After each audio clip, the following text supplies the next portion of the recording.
Hi friends, welcome to my YouTube channel. Today's topic is varicose vein, in which we talk about the causes, signs and symptoms, pathophysiology, investigation and management. So let's start the video. Varicose vein. Varicose veins are enlarged, swollen and twisted veins that usually occurs in the leg. They can be seen under the skin and often bluish or dark purple in color.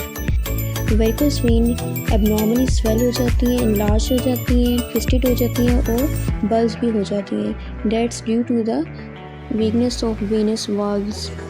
तो अब बात करते हैं the causes of the venous wave, जिसमें हमारे पास सबसे पहले factor आता है, कॉज आता है एज का।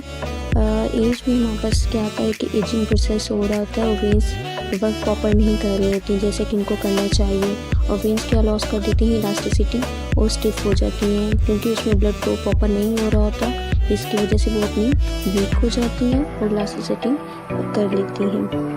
Now the second cause of the varicose vein is gender. Female hormones can allow the walls of the veins to stretch. People who are pregnant, taking the birth control pill, or going through menopause have higher risk of the varicose vein because of the changes in hormones level.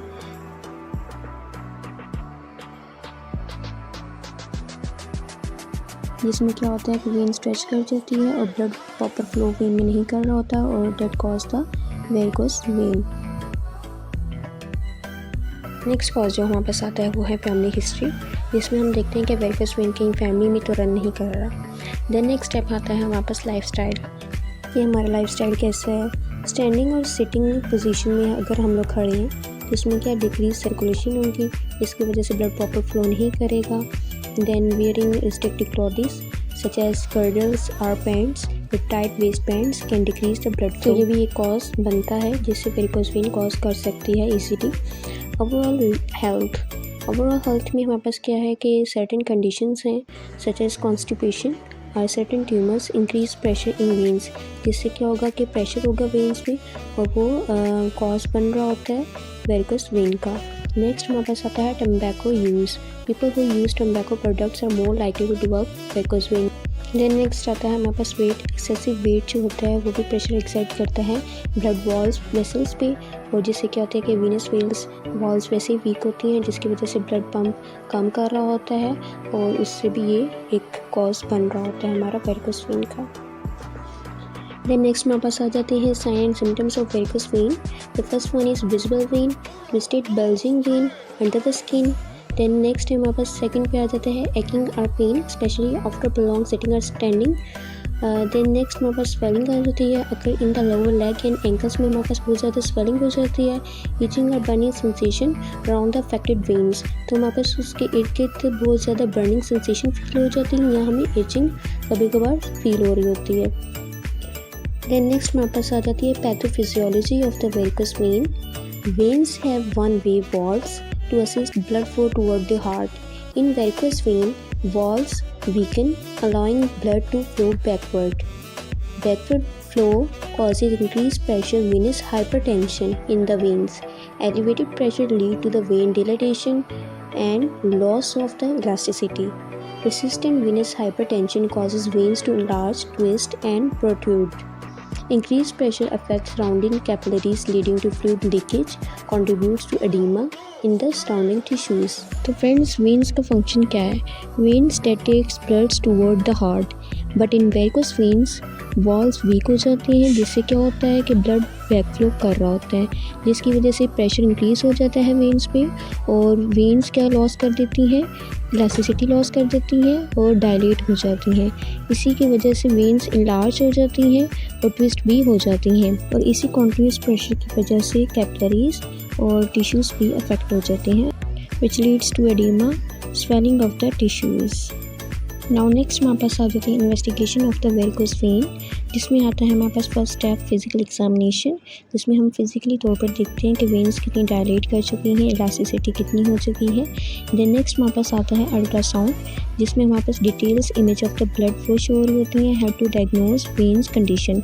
Right now उनकी position क्या हो रही होती है, उनकी position क्या है और किस तरह से वो फिज़िकली हमें नज़र आ रही हैं। देन नेक्स्ट हमारे पास आता है duplex ultrasound, that combines traditionally ultrasound with Doppler ultrasound to assess the blood flow। जिसमें हम लोग देख सकते हैं कि हमारा अल्ट्रासाउंड में वेरिकोस वेन को कि उसमें ब्लड फ्लो कितना हो रहा है और किस तरफ फ्लो हो रहा है। देन नेक्स्ट हमारे पास आ जाता है management of the varicose when. That is the most common कि अगर आपको वेरिकोस वेन डायग्नोज हो चुका है तो आप उसकी मैनेजमेंट किस तरीके से कर सकते हैं। तो फर्स्ट वन पर हमारे पास आता है लाइफस्टाइल मॉडिफिकेशन, जिसमें है नंबर 1 पे रेगुलर एक्सरसाइज कि हमें रेगुलर एक्सरसाइज करनी चाहिए। देन नेक्स्ट है लेग एलिवेट। अगर आपको वेरिकोस वेन हो चुका है तो फिर आप क्या करेंगे कि लेग्स को एलिवेट करेंगे ताकि आपकी प्रॉपर सर्कुलेशन ब्लड की हो सके। Avoiding prolong sitting and standing कि हम एक ही पोजीशन पे कॉन्टिन्यूस परफॉर्म नहीं करेंगे जिसकी वजह से ब्लड फ्लो प्रॉपर नहीं हो सकेगा। देन नेक्स्ट हमारे पास आ जाता है compression stocking, improve blood flow and alleviate symptoms. जिससे क्या होता है कि कंप्रेशन स्टॉकिंग हमारे पास एंकल्स में लगता है, लेग्स पे लगता है, जिससे क्या होता है कि ब्लड प्रॉपर फ्लो कर रहा होता है। देन नेक्स्ट हमारे पास आता है sclerotherapy, injection of a solution to collapse and close varicose when.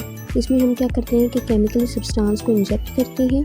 वो क्या करता है, कॉज करता है chemically Burns near the when and collapse the varicose when.